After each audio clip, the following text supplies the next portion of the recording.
मैंने आप लोगों को कहा था कि ये पिरामिड जो है, गेने द्वारा विभाजित किए गए अधिगम का ये जो पिरामिड है, इसे आप अपनी किताब में देख लें।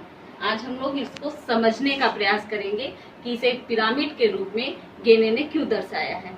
गेने ने विभिन्न मनोवैज्ञानिकों के अधिगम के सिद्धांत के आधार पर अधिगम के 8 भाग बांटे हैं या अधिगम को 8 प्रकार का बताया है। इसे ही टाइप्स ऑफ लर्निंग के अंतर्गत आपको आपके सिलेबस में पढ़ना है।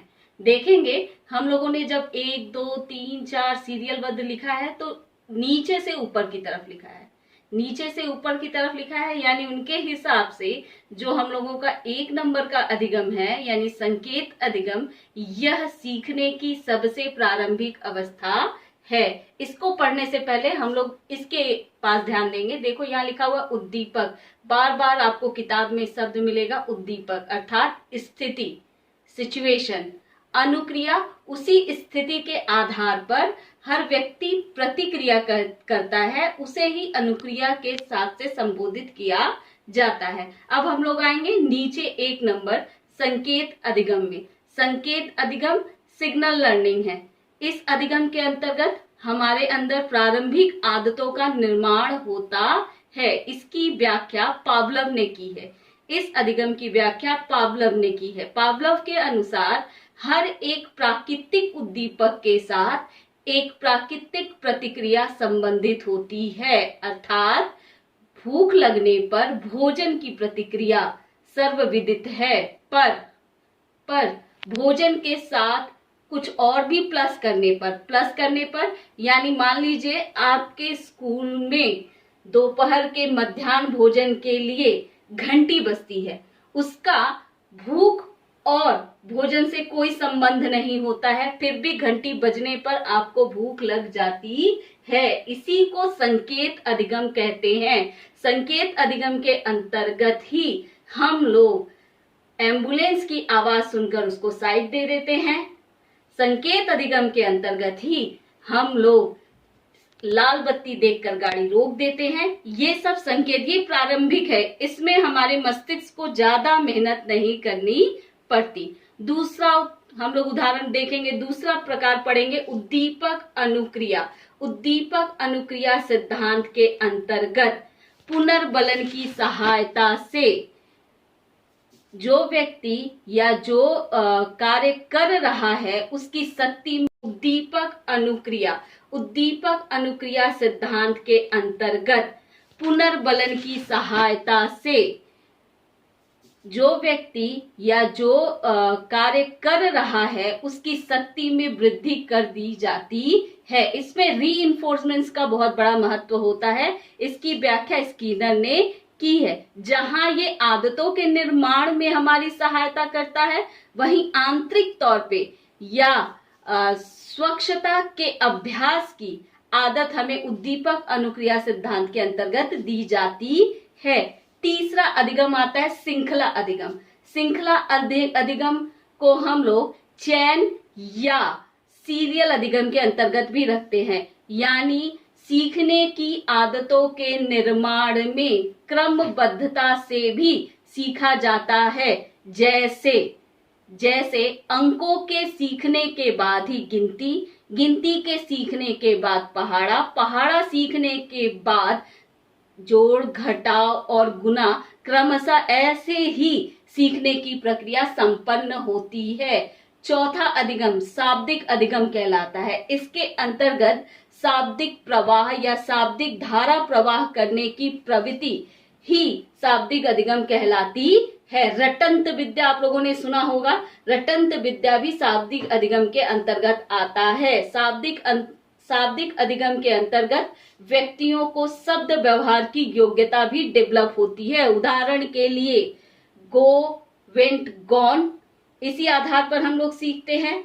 हिंदी में दे एक शब्द है, दे से देना, दे से दाता, दे से दान, यानी दे शब्द से हम लोगों ने 4 शब्द बनाया और उसका सही जगह प्रयोग किया। 5वां अधिगम बहुविभेदन अधिगम के नाम से जाना जाता है। बहुविभेदन अधिगम के अंतर्गत व्यक्ति के सम्मुख अनेक उद्दीपक रहते हैं।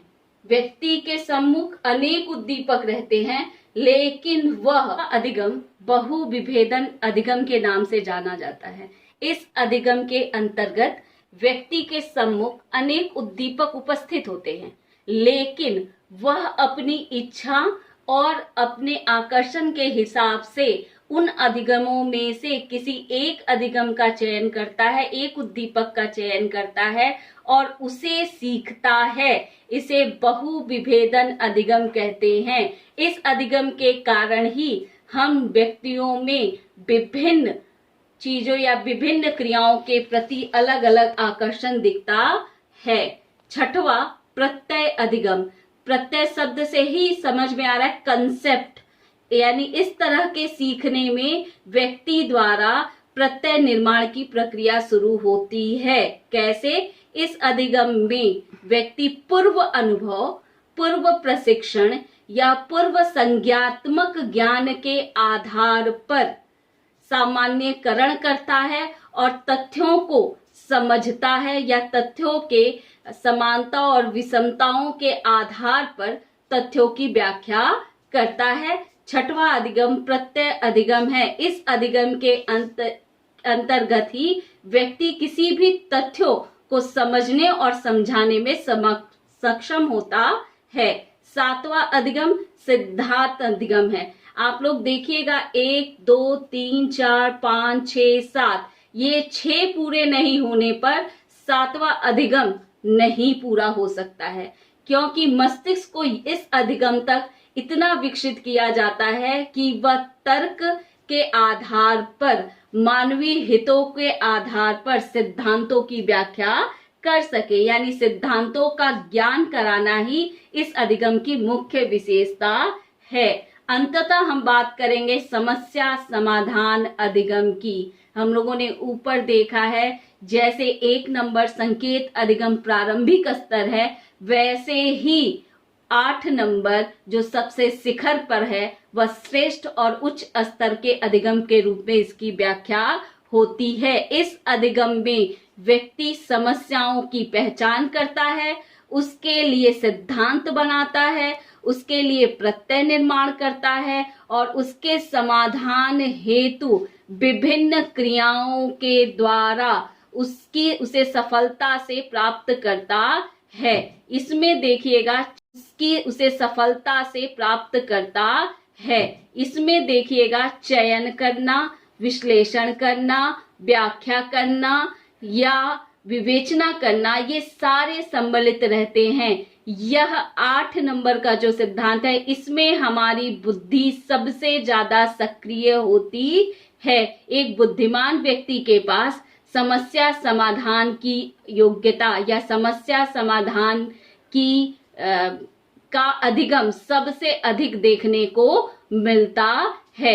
विशेष तरह से देखिएगा वैज्ञानिक, शिक्षाविद, राजनीतिक से जुड़े हुए विशिष्ट लोगों के पास ये योग्यता या यह सीखने की क्षमता सामान्य लोगों से ज्यादा होती है। आप लोगों ने अब ये पढ़ा, इसमें से क्या क्या प्रश्न आता है बोर्ड में? पहला प्रश्न आता है कि गेने ने कितने भागों में विभाजित किया? आपका उत्तर होगा 8।